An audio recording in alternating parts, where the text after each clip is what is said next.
Well, happy Easter once again. Here we are celebrating the surprising and wondrous resurrection of Jesus of Nazareth, whom we believe is God's anointed one, who, as we like to say in the United Church, carried within him as much of God as would fit in a human being. And as part of our celebration of life this morning, I'd like you to take your pulse. If you can find it, yeah. You know, it's on the inside of your wrist right there, or it's on either side of the part you swallow with. In there, can you find it? Anybody who doesn't have a pulse, just put up your hand. We'll call an ambulance for you. You feel it? Bump, bump, bump. That, of course, is your lifeblood being pumped around your body. Isn't it great to be alive? Isn't it wonderful to have life and to be aware and present in this moment and in other moments as well? Wow. When I was running marathons, my resting heart rate was 54. Now it's up to about 60 right now. But if we assume that over the course of a lifetime, your average heart rate is about 72 beats per minute, that's 100,000 heartbeats every day. If you live into your 80s, that's 3 billion heartbeats in a lifetime. And I'm sure you remember enough high school biology to know how that works. And there's enough nurses here to tell you if you don't know. But you know, the heart, the blood starts in, I never remember which, I think it's this side. And then it pumps up into your lungs where it's oxygenated. And it actually even, like it's new life. Your blood is given new life there. It even changes color. And it comes back into the other side of your heart and goes out into the aorta and all through the smaller and smaller arteries until it gets down to the capillaries, the little tiny capillaries out to all your extremities. And that's where the oxygen is exchanged. And then that used blood back up again to your heart to start that whole system again. And that happens, that pulse of the heartbeat happens 100,000 times a day. The human body, I'm told, holds between 4.7 and 5.7 liters of blood, and all 5+ liters make that complete circuit every minute of your life. Wow. If we were to take one person's circulatory system, all their veins and arteries, and lay them out end to end, they would stretch for 100,000 kilometers. That's 2.5 times around the earth at the equator. If we were to take the circulatory system from three people, and stretch them out, we would reach the moon. That's astonishing. Now, like most people, I hardly ever stop to think about that. But when I do, I just marvel at what the human body is and what it can do. All of this is happening all the time, awake or asleep, and I'm not, most of the time, even aware of it. And it's all just simply to keep me alive and to keep you alive. What a wonderful and precious gift that is. If you're having one of those weeks where you're thinking, I don't know what this is all about. Or if, when I asked for the offering and I said something about God's many blessings to us, and you're thinking, I don't know about that. Just take your pulse and remember what a gift life is to each of us. How hard your body is working to keep you alive. There's a life force within us. And it's not just about surviving, it's also about thriving, about living into the fullness of life, into what Jesus called abundant life. Living into it not just for ourselves, but also for the others around us. Muhammad Ali once said that service to others is the rent you pay for your room here on earth. Service to others is the rent you pay for your room here on earth. I can live with that. I am grateful for my life, and I'm happy to have opportunities to express my gratitude. There is within us a force for life. Today we celebrate that life force and rejoice because life is stronger than death. We see that in the resurrection of Jesus, who was dead and who is now alive. who is available to us, whose spirit of holiness, that Godness that filled him, that spirit of holiness is available to us and sometimes fills us with goodness, sometimes even with holiness. A force for life within us, and that force is immensely strong. I read a few months ago, several months ago, actually I clipped it out and put it in a really safe place so I could remember to have, so I don't remember the woman's name. But she was a runner anyway, that was the point of this story, and she'd been in a motorcycle accident, a terrible motorcycle accident, and she had, the motorcycle had slid underneath a van, as I remember it, and she eventually had to have her leg amputated, and she had numerous other internal injuries. And so she was in the ICU, and she had a tube down her throat. She was intubated so that she couldn't speak. But she heard the doctor talking, you know the way doctors talk about you when it's like you're not there? And the doctor was saying, well, I guess we could have done everything we can for her. And she moved her hand a little bit and waved the nurse over to her and said she wanted to say something. Okay, said, so she pointed to herself. And the nurse said, I. And then she made a fist. Strong, tough. And then she pointed at the doctor. And the nurse looked over and looked at her. You're tougher than he is. Yes, that's right. That life force is so strong within us. Now, when I think about God, and you may not be surprised to know that I think about God quite a bit. When I think about God, I don't imagine a white-haired old man sitting on a throne up in the sky.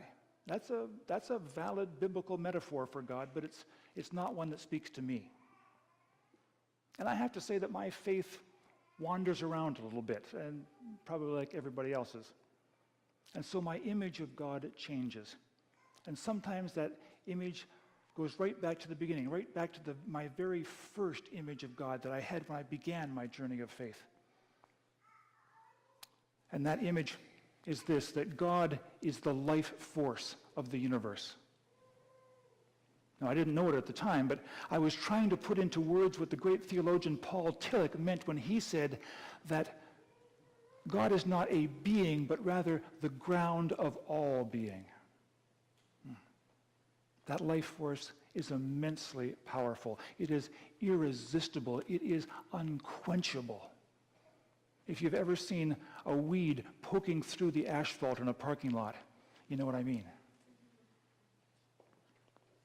Now, clearly there's something random about this force in the universe, and that's the mystery of it. But there's also something organizing about it. All that randomness always seems to resolve in something that's very efficiently and interactively organized. Like a circulatory system, for example, or a forest, or the seasons of the years, or pretty much anything that we can find in nature. And there is something about life that loves complexity. Atoms join together to become molecules. Molecules join to become cells. Cells become a whole organism. Rocks and burning balls of gas hurtling through outer space get together to form solar systems.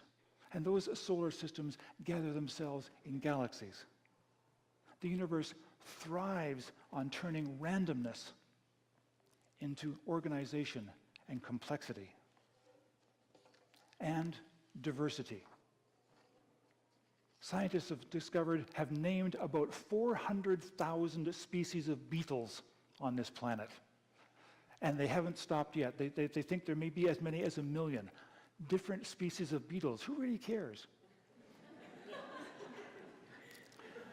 No two people here this morning have the same nose. Have you noticed that? Have you looked around and tried to find your nose on somebody else? It's not there. Diversity is the plan of the universe. Diversity is God's plan. And who would we be not to rejoice in diversity? life and complexity and organizing and diversity, and I believe goodness. I believe that the life force of the universe is tilted towards those kinds of behaviors that we call good. Certainly that is true at the level of consciousness achieved by human beings. Margaret Mead was a well-respected anthropologist, a woman of great wisdom, I think. She once said that prayer does not use up artificial energy, doesn't burn any fossil fuel, doesn't pollute. Neither does song, neither does love, neither does the dance. I love that. But once she was asked as an anthropologist what she considered to be the first sign of civilization, you may know this story. And her answer was not some early agricultural tool, not some early temple. Her answer was a healed femur, a healed thigh bone. And she explained that a person with a broken femur couldn't hunt for themselves, couldn't gather food, couldn't even protect themselves. And so for that person to have lived long enough, lived enough weeks for that leg bone to heal, that person had to be cared for, had to be given food, had to be offered protection, had to be nurtured through that time by other people at some cost to themselves. And that, she said, is what civilization is. Now, if we're going to survive as human beings, we're going to have to turn toward goodness. We're going to have to do a lot of caring. And we do that when we are in touch with the life force of the universe. And that, of course, is what religion is. Religion is that thing that puts us in touch with God, that gets us in sync with that life force that is God. And in the religion, I should have said, that in that enterprise, that religion has nothing to fear from science. Every believer wants to know more about God, and scientific discoveries can only enhance our knowledge. Truth and faith are not opponents, they are partners in the enterprise called religion. And in the religion called Christianity, today, this day, Easter Sunday, is the first and most important of all holy days. It is the day of the empty tomb, the day of resurrection, the day that demonstrates to us that life is stronger than death, the day that shows the truth of the Apostle Paul's promise that nothing we do, nothing we don't do, nothing, not even death itself, can separate us from the love of God, which we know and see in Jesus Christ. Now, you may have a different image of God than the one I've explained this morning, and I welcome that. I certainly have other images of God, too, in my stockpile of thoughts about God. But this one is the one I can always fall back on.